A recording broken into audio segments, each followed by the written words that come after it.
നല്ല തണുപ്പുണ്ടാവുമല്ലേ? ഞാൻ ചൂട് ചായ പ്ലീസ്.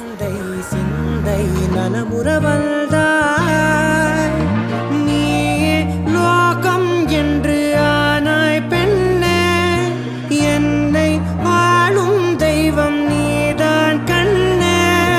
பெற்றது நானா இல்லை உன் மகனே நானம்மா.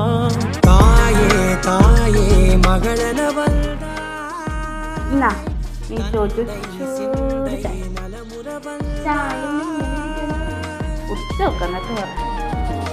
திருச்செல்வியே என் தேசம் நீயடி.